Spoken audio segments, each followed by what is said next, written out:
Good morning, everyone. How you doing? We're gonna go ahead and get this thing rolling. To get our presenters a little bit of time. Welcome to the workshop. This is the station redesign and preliminary exposure reduction. This morning, our speakers are Jonathan Lund from Des Moines, Iowa. He's a fire marshal, and we also have Chief Fernando Fernandez. He's retired. He's the Bureau Manager of Design and Construction, and we also have Lázaro Pereda. He's a firefighter paramedic on special assignment to facilities and construction, and he's also the co-chair of Health and Safety Committee over here at Miami-Dade County. So, to get us started. All right, thank you. Good morning.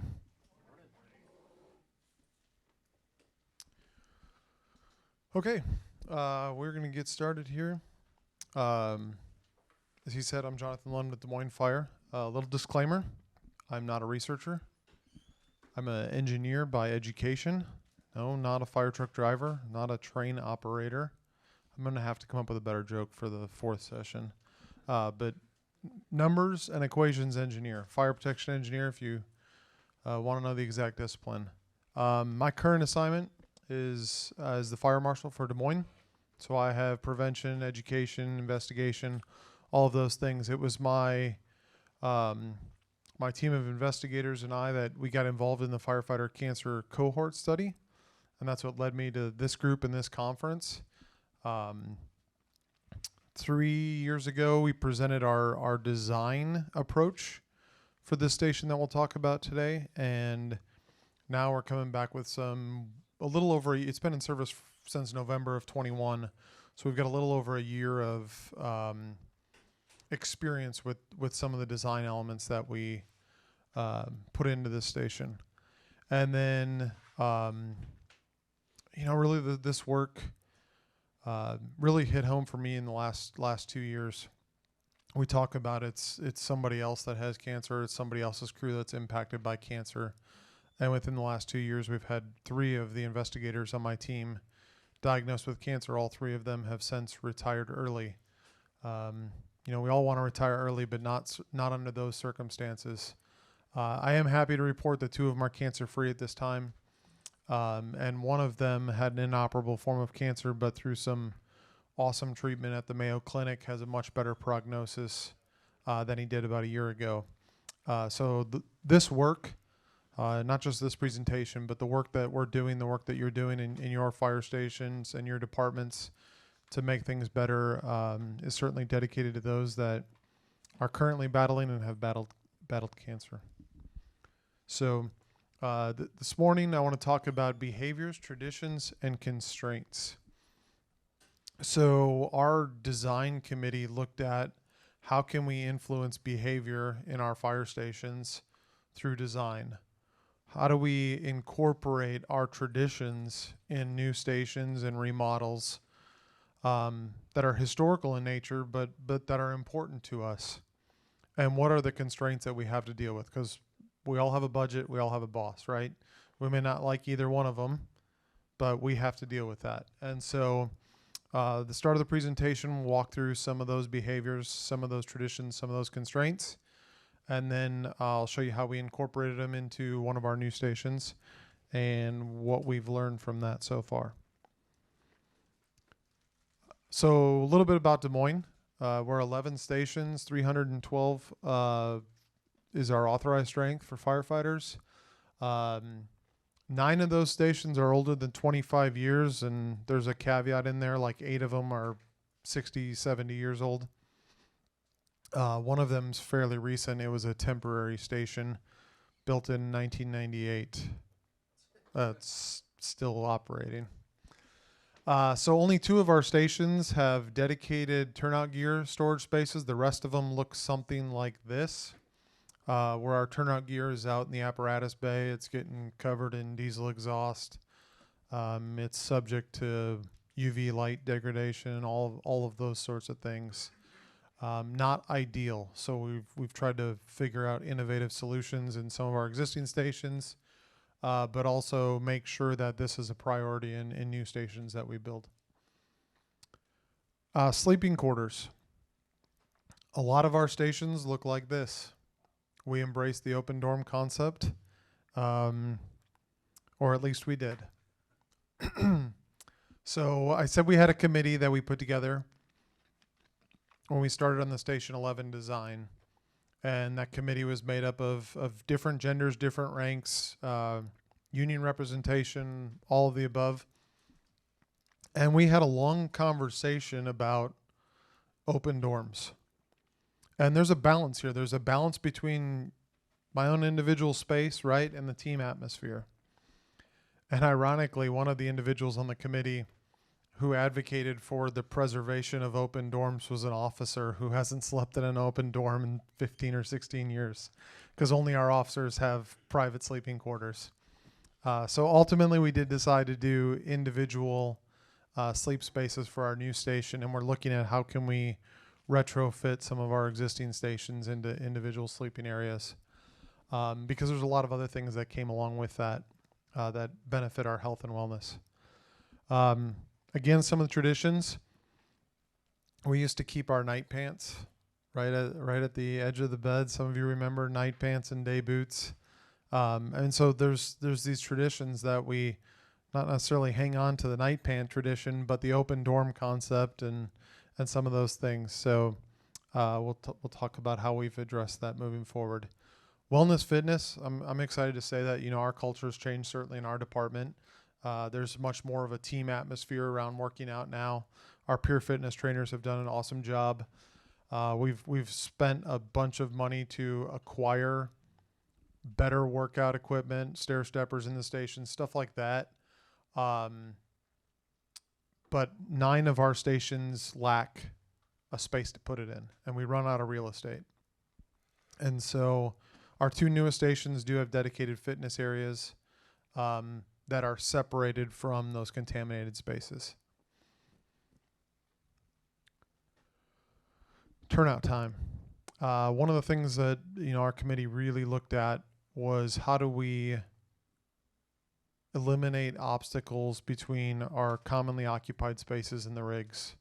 If you look at tradition, there are a lot fewer obstacles between where we were and where the rig was. So much so, maybe you weren't even getting into the cab, you were riding the tailboard. So our turnout times were faster. We were also running fewer calls back then. And so you weren't running for the 17th or 18th time in your shift. Your turnout times were good. Now we're running a lot more calls, and we've moved our living spaces further away from the apparatus. Some of that's required. Some of that's ADA requirements, building code, or things that we want. We want increased space around the apparatus. Chief Fernando is going to talk about that. We want that increased space, but that also comes with a drawback of we're farther away from the rigs. So how do we address those obstacles, and what do we do to improve those times? Kitchen table.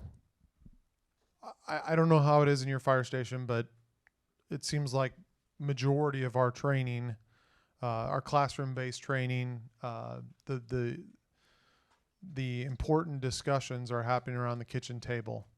And so we really wanted to support that in new station design, and even our existing stations we're retrofitting with a few things to further that kitchen table training atmosphere. It was not uncommon a number of years ago to wear your bunker gear after a fire into the kitchen and grab a cup of coffee.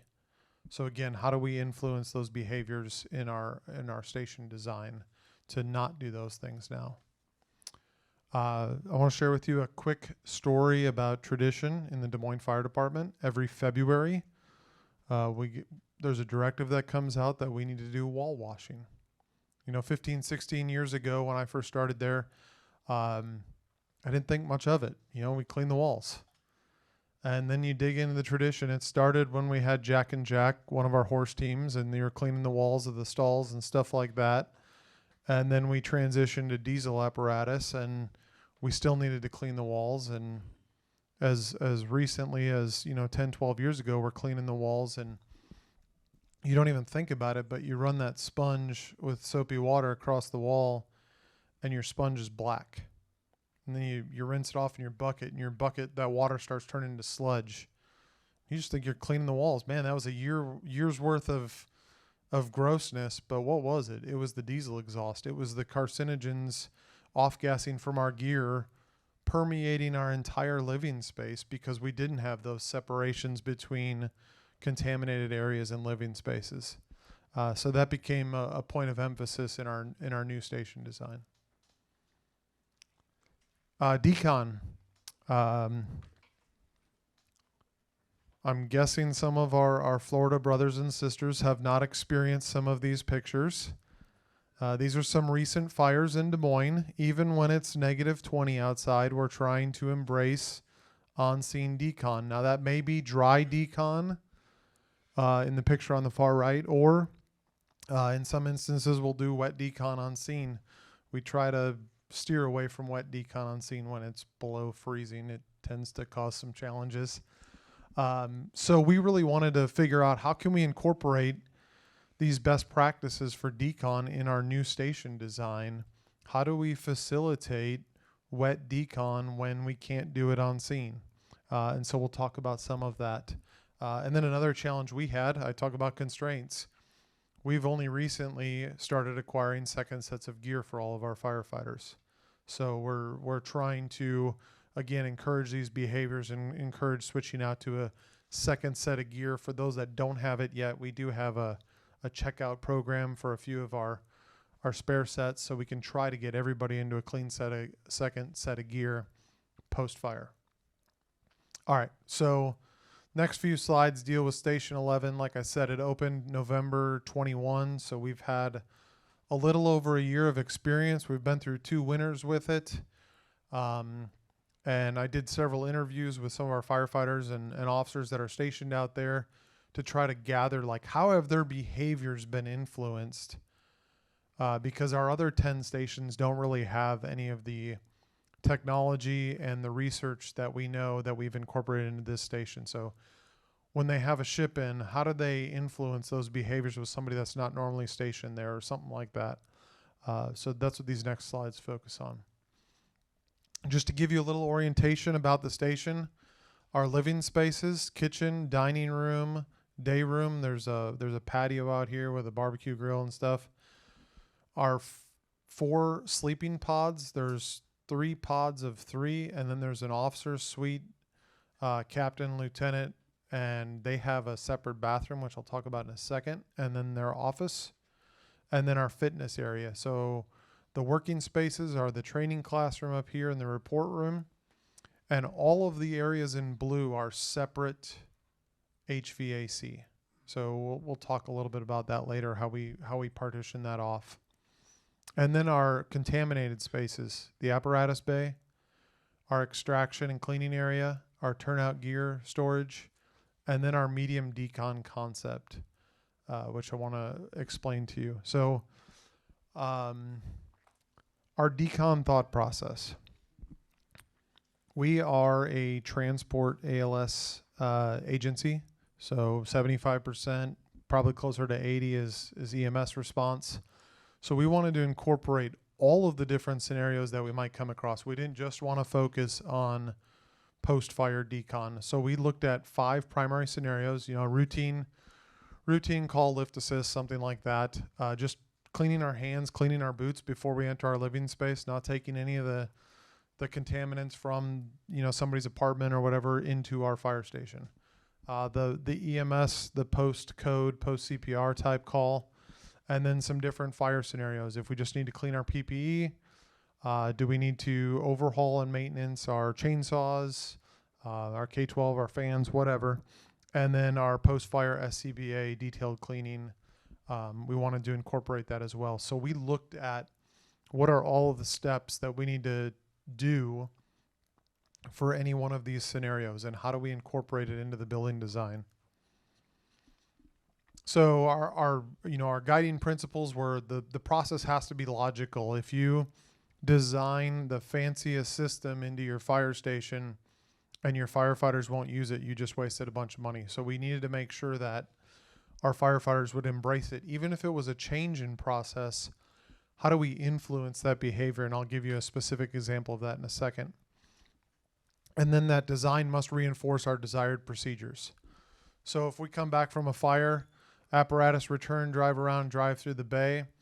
You have the ability, there's a small tool maintenance room here to perform some light maintenance. Your dirty gear, you can enter this 6x6 decon shower, which we'll talk about in a second. There's an extractor, and then there's the turnout gear room. You can grab your second set, put it back on the rig, head over to medium decon, which I've got a detail of that here in a minute, and get your shower within an hour, and then enter the living space. So one of the things we really wanted to emphasize was nobody circumvents the decon process all the way through getting your shower.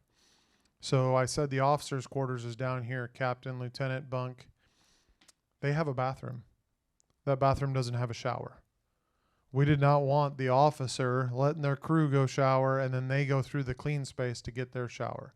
So all of the showers, bathroom combinations are right here, and we want them to go through medium decon and get their shower. So what does that look like? Back up just a second. This is our gross decon. This was our original sketch. This is what it ended up being. There's a large shower, 6x6 shower, 3 compartment sink for all of your SCBA face piece type cleaning. The extractor is on the immediate opposite wall of that shower, so you can throw your gear after you've hosed it off into the extractor, and then you can go into the gear storage room, get your clean set, and go out.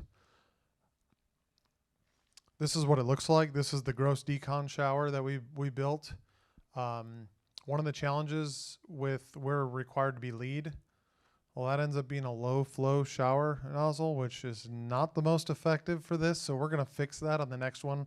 We're in the process of hopefully replacing that faucet. But we do have compressed air in here. Obviously lots of lighting, because maybe you're just coming back, you got mud on your boots, or you stepped in something else and you want to wash it off. You want to be able to see what you're doing. This is a 2-stage drain, so we can capture, we don't want the runoff to contaminate something else. Can I ask a quick question? Yeah. Is this a single house? Like how many persons? So this is built as a triple house for us, which would be engine, truck, medic. You could have quite a few people needing the decon. We could have quite a few people, and the concept was that maybe one of the crews is working on some of the equipment while another crew is putting stuff back together.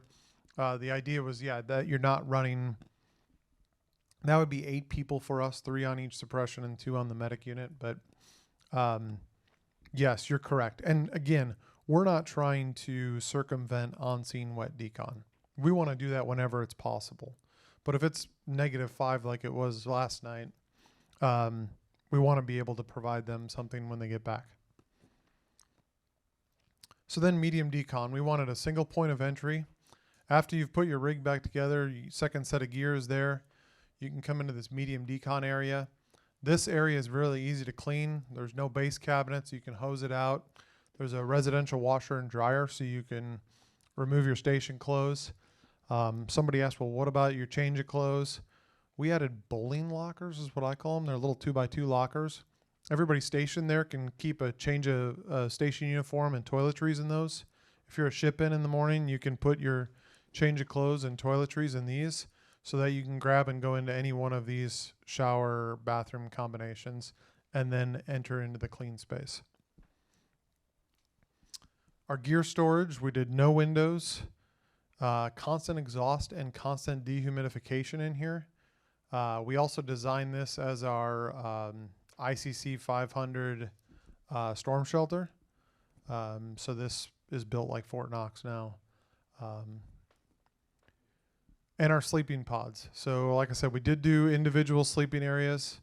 One of the best features of this, I think, if you don't have it, the individual station alerting for each sleeping room. They've got a red light in there that comes on about 3 seconds before the dispatch audio. So they get woken up first with the red light. Then you can also set your volume on that dispatch audio to ramp up. That's been life-changing for some of us. Again, going from the open dorm where everybody gets blasted out of their bed to now you can pick your apparatus and not get woken up when the ambulance goes out. Each of those pods is on its own separate temperature controls. So if you want to sleep cold or sleep warm, you can do that. The other thing that was important for us was the size of these rooms. There's only room for a twin bed and a nightstand in here. There's no lockers in here. There's no desk. We didn't want people to go hibernate in their bedrooms. We still wanted that team concept, so we specifically made these just sleeping areas. The personal lockers for your uniforms and all of your other effects are in the hallway outside of this. And that was done so at shift change, if the other crew is getting a few extra hours of sleep, you don't have to wake them up to go in and get stuff out of your locker. We've seen some concepts where the lockers are in the bedrooms, and we weren't a big fan of that. Specific to turnout times, we measured distances from all of these areas. We tried to keep them under 100 feet was our goal from the farthest point of the bedrooms or farthest point of the workout, less than 100 feet to the rigs. We didn't hit all of those. Some of the pods are closer to 125. But it was important to us to be a single-story station if we could. We do have two-story stations, but hardly anybody uses the pools anymore just due to injury concern. We wanted to reduce obstacles. We also added turnout timers just so we could be conscientious of how quickly we're getting out the door. And then the red lights, not only are they in the rooms, but they're in the hallways out to the apparatus bay to try to preserve that night vision while you're going to the rig. In the kitchen, we wanted to make sure the kitchen was large enough to accommodate the entire crew. And then we added a TV computer that's equipped with like a Teams camera so that we can facilitate that tabletop training in the kitchen. Yes, it has a training classroom, and that's great for the formal stuff, but we wanted to encourage, we know it's going to happen at the kitchen tabletop way more often than it is in the formal classroom, so we wanted to do that. Our apparatus bays are negative pressure, constant volume of fresh outdoor air that's basically controlled by a variable frequency drive exhaust fan to maintain that negative pressure, so it ramps up and down depending upon doors are open, other fans are running, and it's maintained by a pressure sensor at all of these vestibule entrances to make sure that it's constantly negative. So what we did with the exhaust for the apparatus is a little bit unconventional. We did not do the full length exhaust trolley because in our experience, when you're coming back at night or when it's cold out, nobody's getting out to go grab the trolley, bring it back and hook it up before you drive the rig in. We're driving in and then we're hooking up the direct connect. We try not to do any backing in of our new stations, just from a risk management standpoint. So knowing that we are not going to hook it up, we incorporated an overhead sensor at each of these doors that triggers a 3-minute air change of the apparatus bay. So it pushes in fresh air and exhausts, hopefully the diesel exhaust and anything else out. And the officer can extend that if they want to, for whatever reason. If they idled the truck longer coming in or something like that, they can extend that 3 minutes, but it's defaulting to 3 minutes. We did put direct capture in the front because our research shows and the things we got from manufacturers that cold start was the worst situation for our diesel engines. So we wanted to do the direct capture on the way out for sure. We do have the code required CO and NO2 sensors, but those thresholds were too high for us. We wanted something more sensitive, and it's more expensive to change that air out, especially when it's cold, but we felt like it was important. Our living areas are positive pressure. Because we put the fitness on the opposite side of the bay, we did have to equip it with a separate HVAC unit basically for the fitness center. Those doors have seals on them, so we can close those doors and it's completely sealed off from the apparatus bay. Separate, like I said, separate HVAC there. And then same for the living space. We do have vestibules between the living space and the apparatus bay. These are positively pressurized. We have signs to make sure those doors are closed, again, to reinforce we want a separate, clean environment. And then at those doors, we also have hand wash stations, cleaning stations, so you can wash your hands before you ever even touch the doorknob to get into your living space. So just a few pictures of the finished product. These are these lockers outside the sleeping space in each of the sleeping pods. And then we did put solar on the roof, which has been a nice training feature for us. We're not net zero, but we're a little bit closer. And now I'll turn it over to Laz Pareda from MDFR.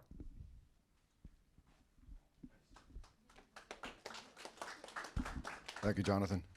Good afternoon, everybody. When I came over on a special assignment to our facilities and construction division, we were faced with the same challenges that we're all faced with, and you've done a great job of addressing those. I'm very impressed. Thank you for that. But in-house here, we have 72 stations, 113 properties that we manage in-house, and over 3,000 firefighters. So we have established a design committee for the stations. I'm also part of the health and safety committee, those who started collaborating with the department and the union, talking, sitting at the table and finding solutions. And then along came retired Chief Fernando Fernandez. And with a lot of his ideas and his history, being a firefighter for over 30 years, he came in and has made a lot of these goals that we were trying to reach a reality. So I'm gonna let him talk on the prototypical design that we have of our future stations, and let it go to him from here. So, Chief. Just raise me up a little bit. I got to use the mic better, right? Come on. All right. Hey, it's a pleasure being here, and welcome to our house here at Miami-Dade Fire Rescue. This building's been a long time coming, but man, after 20 years, it's still here.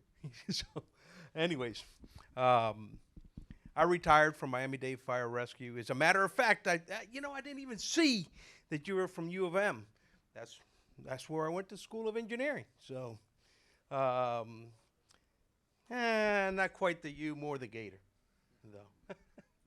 But anyways, I retired and went to work and worked for NASCAR for 7 years in operations over there, and handled the emergency services and on track, and that's where we brought the good Greg Ewald as well, on track restoration and operations as well. So after that, Chief Kaminsky called and said, "Hey, Chief, could you come back, and we got some problems, we want to address them." And we did. I came back to Miami-Dade Fire Rescue, came back home. I see the good Chief Strickland over there taking the class. But anyways, when I got here, we had all kinds of challenges with our firehouses. This is like Station 70. We had, for instance, all the dorms were lined up on one side. That's 72 feet to one exit. On a building fire, and you're banging out the whole station, that never worked out very well. So we had to address that. The other thing that we had to address was we run four to a suppression, 3 to a rescue. We call our rescue your transport ambulances. And they were sleeping wherever they wanted. So if the rescue got banged out, so did the engine. You just got to get back to sleep, right? So we had to address those kinds of things. The other things we had to address is how we lived in the house. Everything was segregated. Everything was separated. We don't live like that. We live more in an open area. And by the way, this is impromptu. They gave me this jump drive today and said, go over there and talk to the. So I don't have a real nice layout as the good chief here has, but am I okay with the mic? Yep. Okay. So we had to change that too. How did even our workout room? They were open to the apparatus bay. They were all negative, so all the exhaust will go in there. And granted, the diesel particulates lay low, but your NOx lays high. So you're getting all kinds of stuff going in if you're negative. So how do you deal with that? The other thing we had is, how do you get around the apparatus safely? You're going out on a fire, engine is going out, aerial's going out, rescue, the battalion is backwards, trying to get out of the back of the station, and everybody's moving. And there's no room to get in around the apparatus. Yes, I get it, Chief. We want to get as close to that apparatus as possible from your dormitory, your last area out there, but we wanted to do it safely, so we don't get run over, or you can leave your doors open on the apparatus and such. We didn't have that then. So we go ahead and put up, so we came up to our prototypical station, and we made pods. So like I told you, we run four to a unit. I got you, brother. 4 to a unit, 3 to a rescue. We have an extra dorm. So we made pods for rescue, suppression, or rescue, suppression, depending on that station, the needs of that territory. We made a complete area here, including covered patio and such. That's open concept for the living space. Our workout room, we incorporated on that side of the house, the clean side of the house. We also have like a hangar door here that opens up just in case you want to extend your workout out to the outside, and a lot of the fellows like that. Then we took our EMS room, which was open to the outside, all our equipment, even the ice machine was in there. And it was all open to the apparatus base. So we changed it to the other side of the house, brought it in, put it in positive pressure, and conditioned the space. Gotcha. And then we came in with our decon area. Now our decon area is not as elaborate as the good chief has. That's well thought out. That's beautiful. But most of our decon is done in the field. 80% of our decon is done in the field. Why? Because look at the weather. Like I said before, we're either getting rained on or we're washing ourselves off. So back at the house, if you need a decon, and it's not mandatory now, I got to tell you, but maybe it'll be in the future with the safety committee, they will decon, and it does have a corridor where we come in. I hate to give you my bag, man. Where we come in and we decon. There's a shower, decon shower. There's an area to take your red bag or your gear, because the firefighters don't wash their gear. They bag it up, they put it out, supply comes and picks it up and takes it to get cleaned, and then they deliver it back to the firefighter at that station later on, before the next shift, hopefully. They also got a second set of gear, so that's the intent. And on top of that, we also got biohazardous waste and such over right next to the decon room. And it's picked up where the biohazard waste people do not come into your station. They pick it up and they got their own code to that door, and they pick up the stuff. These corridors are all, by the way, we have like air curtains. We don't have a separate vestibule. We have air curtains on the door, so whenever we trigger the door, that the air curtain goes on and makes sure that the station, nothing leaks into the station. Why? Because every one of you firefighters out there, you all work construction or something like that. What happens? You close up the fresh air intake on your HVAC system. What did you just do? You just turned your station negative. It used to be positive. Now you just turned it negative. So very important. So how did we solve some of those issues? Well, we put an air curtain. So just in case you want to maintain yourself a little cooler here in South Florida, and you're not introducing that humid air that's outside, well, then we're taking care of it in a different way. So we engineered it that way. Apparatus bay, we have exchange of air is critical for us here. Over in Des Moines, well, most of the time it's cold. Over here we have our apparatus doors open a lot of the time, majority of the time. So the air, the way we respond is a bit different. What we challenged our engineers to do is ASHRAE, which is who governs the air conditioning and air exchanges and such per code, we challenged them to exceed that by 2. And we do have NOx monitoring system, diesel. or CO2. And we have exhaust systems within the station and enough makeup air for that. And we do operate just similar to the Good Cheese station on frequency drives, and that's nothing more than a fan that ramps up depending on the need. So during the course of the day, and the doors are closed, the apparatus is in there. It's very slow, just exchanging air. As soon as the doors open, because we're going on a call, then the frequency drive ramps up to start exchanging the air according to, for us, is a little bit more than minimum standard. And that's how we operate over here. Do we have some of those drops? Yeah, we got 9 stations with those drops. Got it. Nobody connects them. Nobody connects them. So how do you engineer that out of it is by exchanging the air 2 times more than what is really needed, right? So go to the concept that the good chief has over here, that when they return to quarters, that's exactly what they do.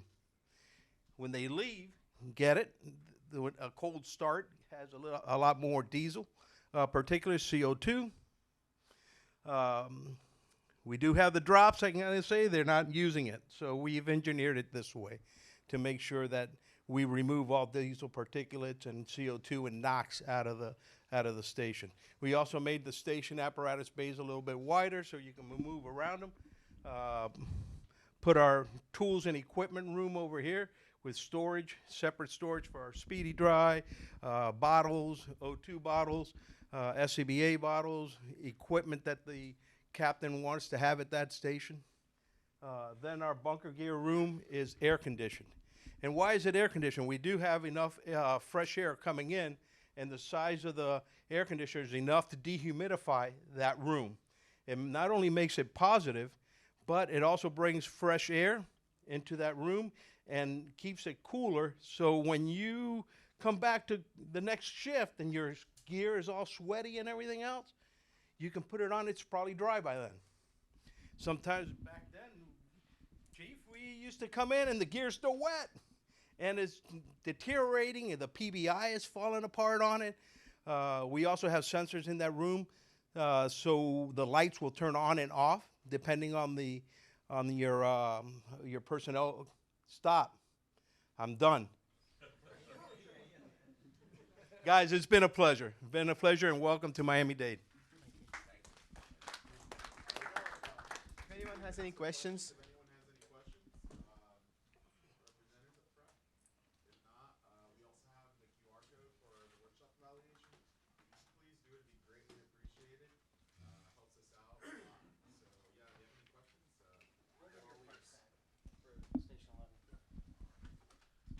Question was, what was the price of Station 11? Our construction budget was 6.4, and that was completed in 21. We're building a new station, which will be 4 bays instead of 3, and we're budgeting 8.2.